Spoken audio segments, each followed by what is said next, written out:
मेहनत मजदूरी करके एक लड़का अपनी परिवार का भरण पोषण करता था। लेकिन एक दिन टहलते टहलते वो एक ऐसे इलाके में पहुंच जाता है जहां पर लड़कियां बहुत अच्छा मेकअप करने के बाद, कम कपड़े पहनने के बाद ग्राहकों को अपनी ओर आकर्षित करते हैं। और तभी वो लड़का उन सीढ़ियों को चढ़कर सीधा पहुंच जाता है कोठे पर, और वहां जाकर देखता है एक से एक बढ़कर एक लड़की है जिन्होंने अपने तन पर उम्मीद से भी कम कपड़े पहने हुए थे। उन लड़कियों को देखने के बाद वो लड़का न केवल आकर्षित होता है बल्कि उनमें से सिलेक्शन करने की कोशिश कर रहा था कि मैं किसके साथ जाऊं। तभी एक और लड़की की वहां अचानक से एंट्री होती है। उस लड़की को जब वो देखता है उसकी आंखें की खुली रह जाती है। साथ ही वो लड़की वो लड़के को देखती है, उसकी भी आंखें खुली की खुली रह जाती है। दरअसल वो दोनों एक दूसरे के रिश्ते में भाई बहन लगते थे और वो लड़का अपने ही बहन को उस कोठे पर देखकर बहुत ज्यादा आश्चर्यचकित था, परेशान था कि सोचकर कि यहाँ ये कैसे आई, यहाँ क्या कर रही है। उसके मन में बहुत सारे सवाल थे और इन सवालों का जवाब जानने के लिए उसने किसी और लड़की के साथ जाने की बजाय अपने ही बहन के साथ जाना स्वीकार किया और कहा कि मुझे इस लड़की के साथ जाना है। वो लड़की जब उस लड़के को अपने कमरे में लेकर जाती है तब वो अपनी आप बीती जो बताती है उसे सुनने के बाद वो लड़का बैठकर वहां रोने लगता है। और उसके बाद जो उस लड़के ने किया था वो वाकई अपने आप में बहुत ही शानदार होता है, जिसकी प्रशंसा कई अखबारों में बहुत अच्छे से की गई थी। नमस्ते, प्रणाम, हर हर महादेव। मैं ओम प्रकाश पाल। आज की जो सच्ची घटना ये शुरू होती है, दरअसल एक लड़का है जो कि पश्चिमी बंगाल का 24 परगना क्षेत्र का रहने वाला। वो लड़का उत्तर प्रदेश के जिला मुजफ्फरनगर में एक सर्राफ के यहाँ पर नौकरी करता था। बात कर रहा हूं 2 दिसंबर 2017 की। उस लड़के को उस सर्राफ के जो मालिक हैं उसने कहा कि तुम्हें मेरठ में जो सर्राफा है वहां पर जाना है। एक निश्चित दुकान पर उसको भेजा जाता है। जब 2 दिसंबर को ये लड़का चला था मुजफ्फरनगर से मेरठ के लिए, तो इसको जाना है सर्राफा बाजार में, लेकिन उस कबाड़ी बाजार से होकर गुजरना है।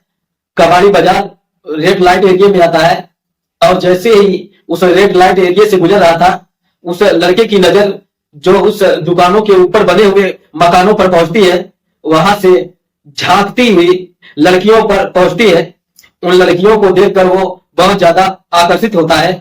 कितनी ही लड़कियां ऐसी होती हैं जो हाथ हिलाकर इशारा कर रही थी कि अपनी तरफ की बुलाने की और उससे अपील कर रही थी। वही नहीं, वो आस पास में जब देखता है और न जाने कितने और ऐसे आदमी वहां से गुजर रहे थे, उन गुजरते हुए लोगों को देखकर भी वो महिलाएं, वो लड़कियां उन्हें इशारा कर रही थी ताकि वो आए और उस तंग गलियों से, तंग सीढ़ियों से चढ़कर वो ऊपर आए और उनके साथ वक्त बिताए।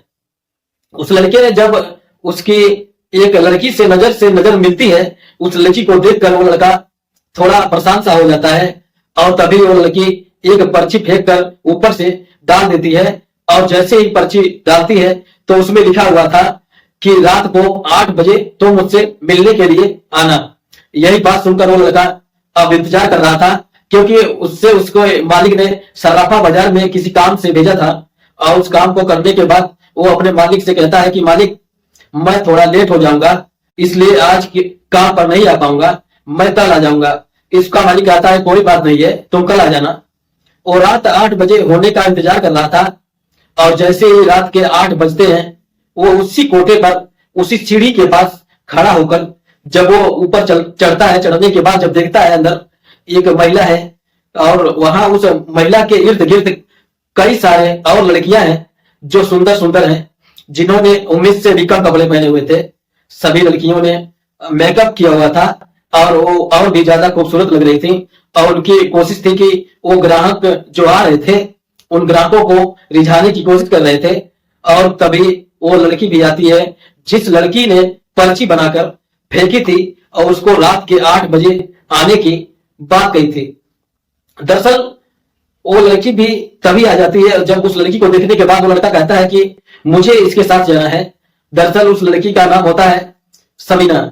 उस सबीना को देखकर वो एकदम सा उसका चेहरा खिल जाता है, चमक जाता है, लेकिन वो उसको अफसोस भी हो रहा था।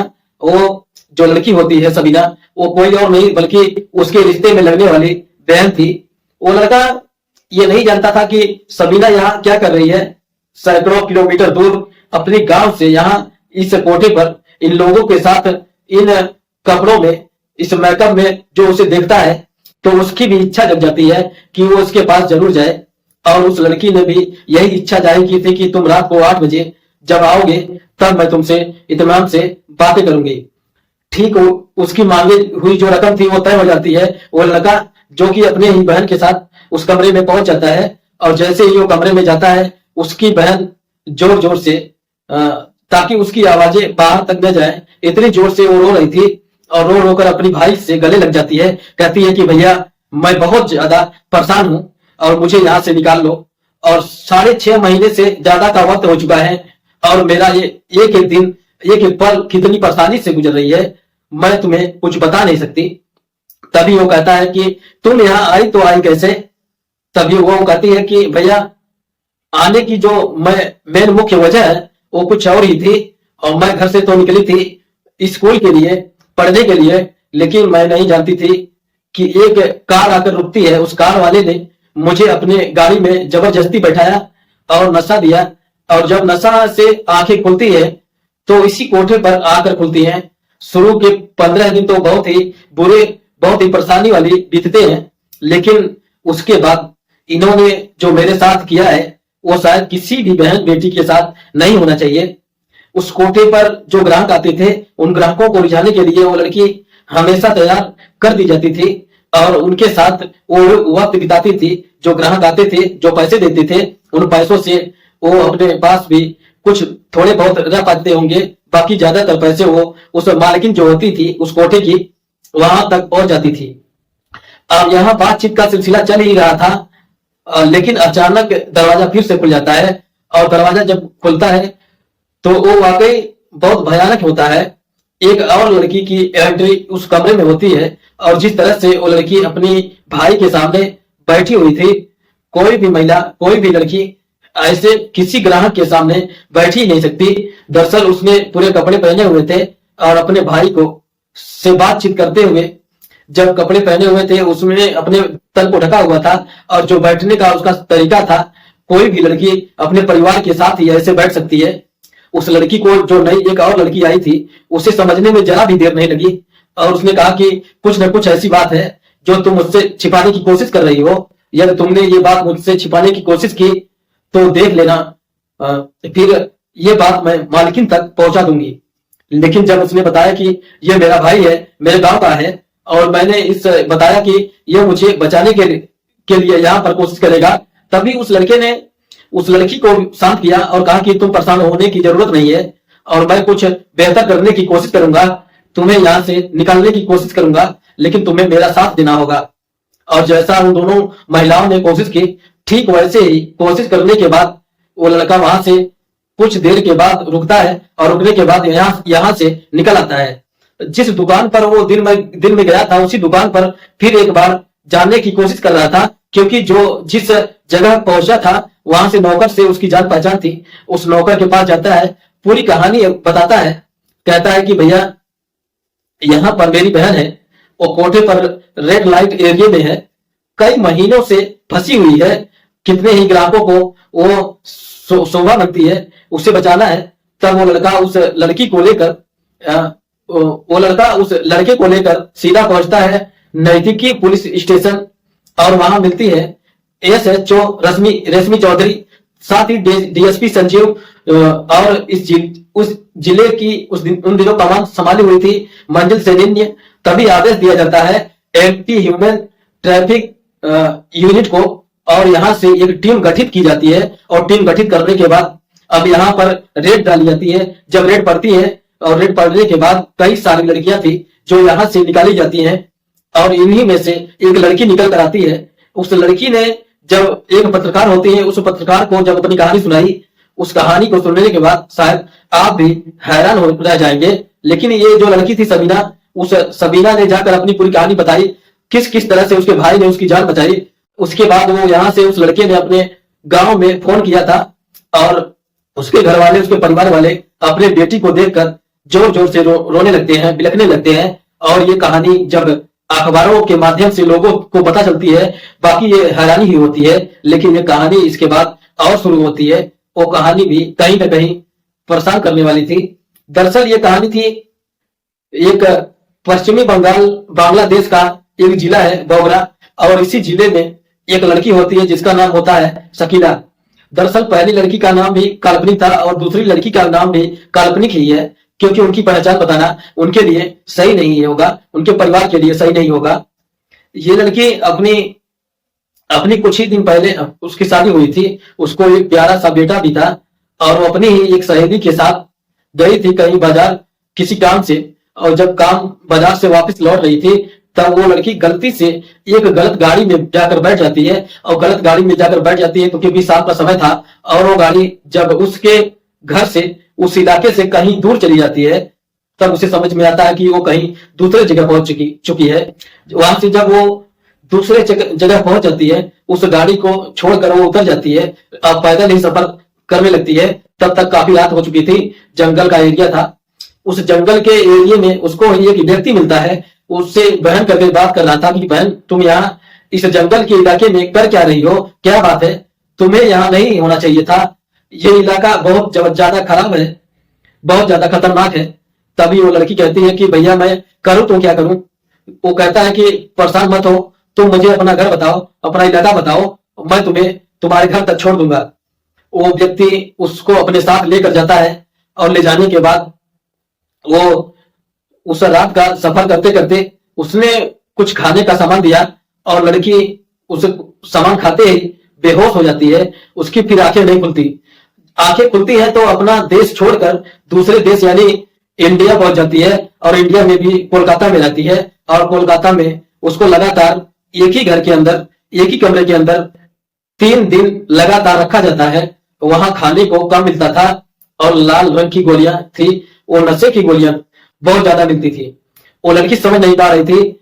जब भी उसकी आंख खुलती थी, तभी उसे पानी के साथ वो गोलियां दी जाती थी। वो कुछ बोलने की कोशिश करती, बेवजह उसको पीटना शुरू कर देते, और उसके मुंह से कुछ आवाज निकलने की भी नहीं दे रहे थे। वो इतना जालिम तरह से उसके साथ पेश आ रहे थे।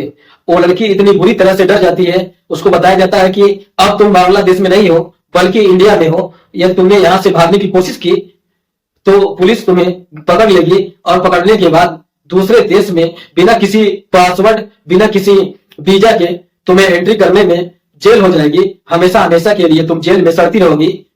उसके बच्चे के बारे में पूछा जाता है, उसके पति के, उसके परिवार के बारे में पूछा जाता है। वो बताती है, खुद भी गुहार लगाती है, मेरा बच्चा है और उसका कैसा क्या होगा।